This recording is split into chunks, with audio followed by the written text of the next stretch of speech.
Welcome to Coffee House. We live in strange times. There seems to be this collective psychopathology that calls into question the good-natured foundation of human civilization. Let me back up a bit. Chimamanda Ngozi Adichie is an author. She's written 3 novels, Purple Hibiscus, Half of a Yellow Sun, and Americana. She describes herself as a feminist. She had a run-in with a member of the imminent generation that is illustrative of kind of where we are right now, and she wrote about it in an article. It was published on June 15th, 2021. It was on her website. It's titled, "It is Obscene, a True Reflection in 3 Parts." Now, I saw this being shared on Twitter as having some important notes, so I thought I'd take a look at it, and having taken a look at it, this is what I found.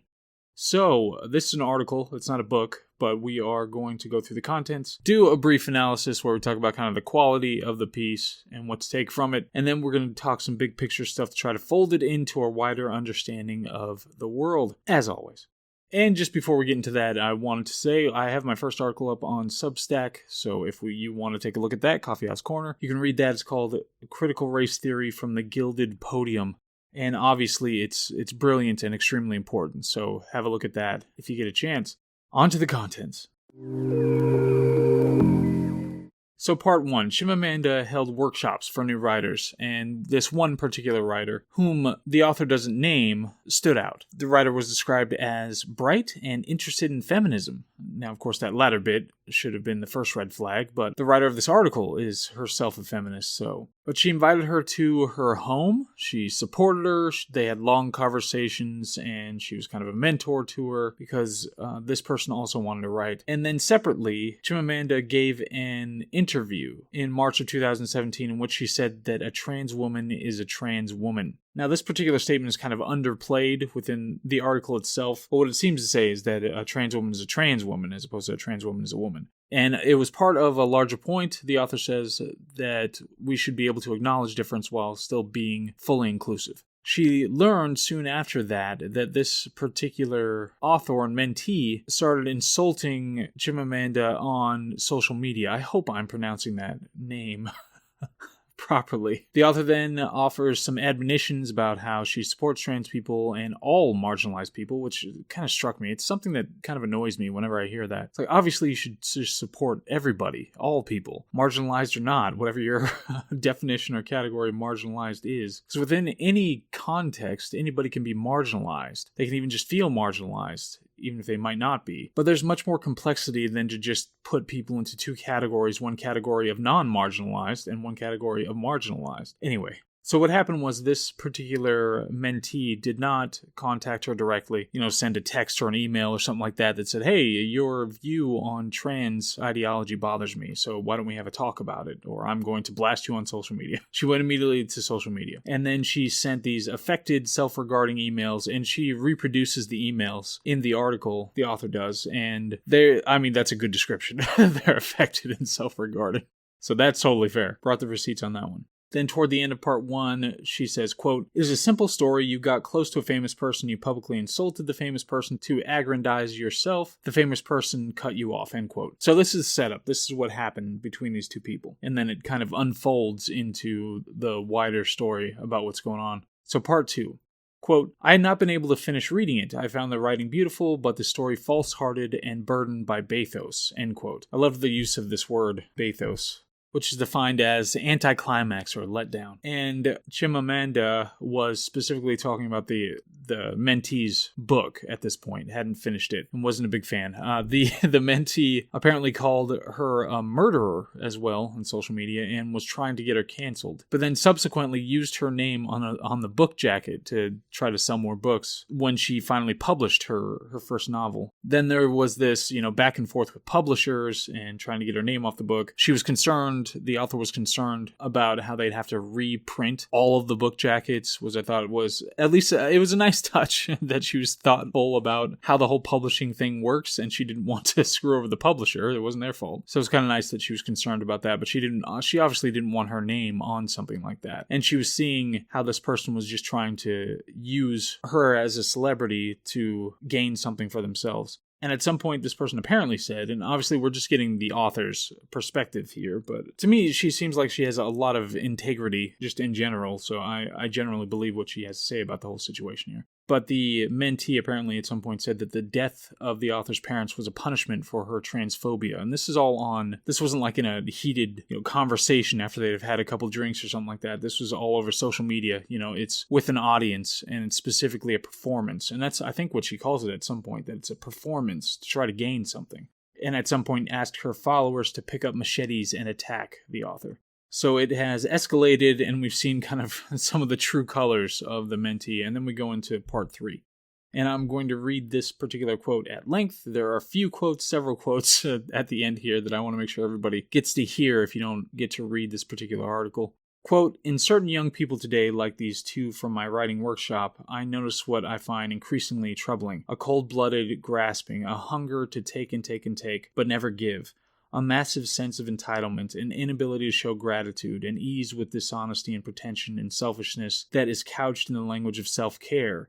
An expectation always to be helped and rewarded no matter whether deserving or not. Language that is slick and sleek but with little emotional intelligence. An astonishing level of self-absorption. An unrealistic expectation of puritanism from others. An overinflated sense of ability or of talent where there is any at all, an inability to apologize truly and fully without justifications, a passionate performance of virtue that is well executed in the public space of Twitter, but not in the intimate space of friendship," end quote. Just a whole lot of wow when it comes to that particular passage. In certain young people today, it was such a soft opening that just went on to demolish this kind of a person, and it's something to some extent, and I know I just read this massive quote, and so it's going to be hard to really pick out what was said and be able to apply it thereafter. But I'm going to put it in the description, just this particular quote, just so everybody has it. But to some degree, each of us does this at some point in our lives to some people. We can be this kind of cold person who just tries to use somebody else, whether it's in a romantic relationship or friendship or at work or something like that. We have little flashes of these kinds of moments. But this is where kind of the psychopathology comes in when it comes to the generations coming from behind here. One particular chunk here, it says, "An ease with dishonesty and pretension and selfishness that is couched in the language of self-care." That's so important, and that's everything that you see, this dishonesty and pretension and selfishness, and they rationalize it by saying that it has something to do with self-care. I mean, that's so much of what you see nowadays, and that's such a beautiful distillation of where things have gone and what's wrong with where we are.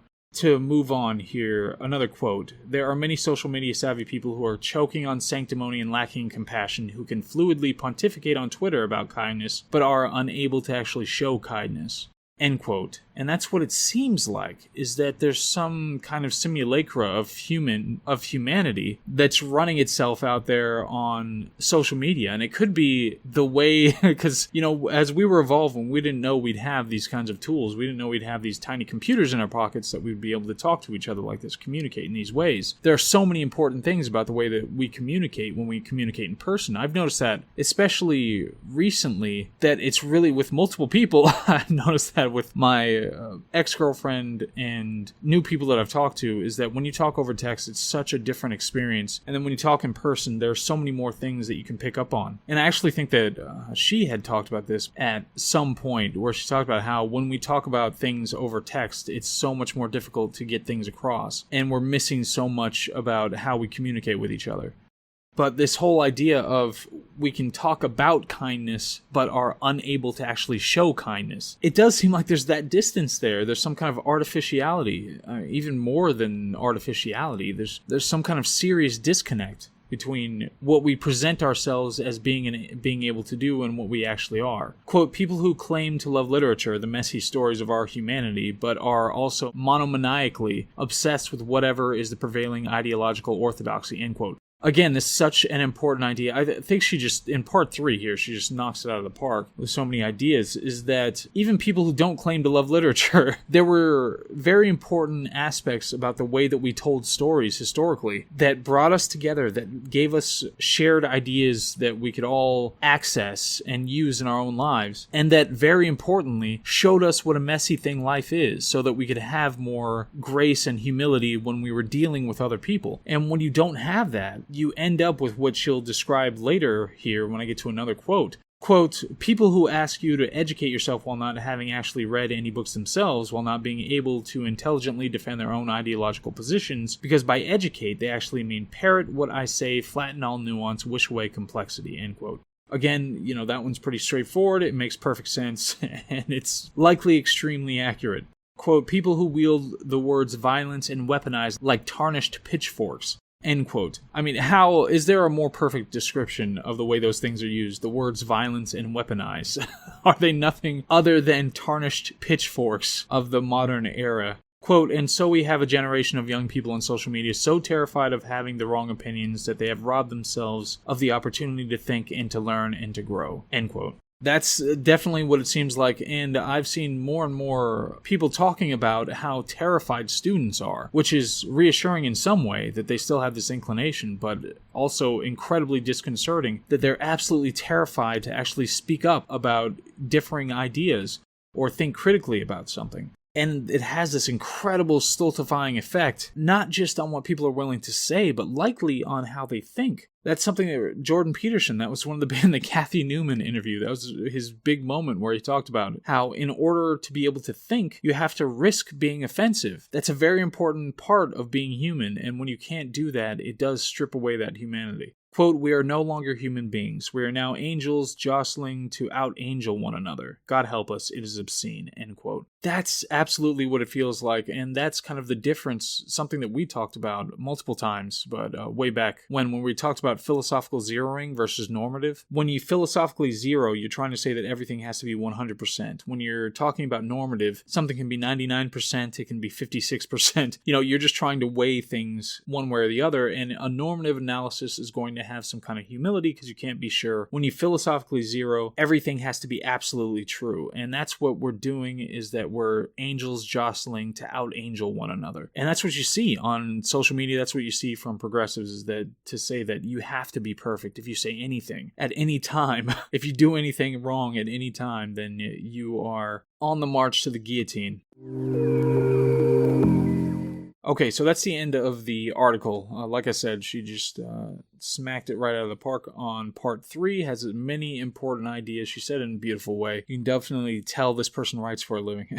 So to go into the analysis, one of the big questions here that kind of looms over it is the idea of TERFs versus the LGBTQ community. So TERFs are trans-exclusionary radical feminists. They're called radicals. But the important thing for them is that women have a different experience, and women have to be separate to be able to claim their own liberation and to be able to commiserate about their oppression, that sort of thing. So if you say that somebody can identify as a woman as opposed to having had to live as a woman for, their lives, and that's how they experience being a woman, then that takes away that requirement. And that's what it seems like this particular author is that when it comes to feminism, it's like feminism means women have a different experience, and it's important to have that difference and emphasize and understand that difference, as opposed to gloss over it because you are letting another movement take it over or gain prominence or greater importance to be able to drown out what it actually means to be a woman.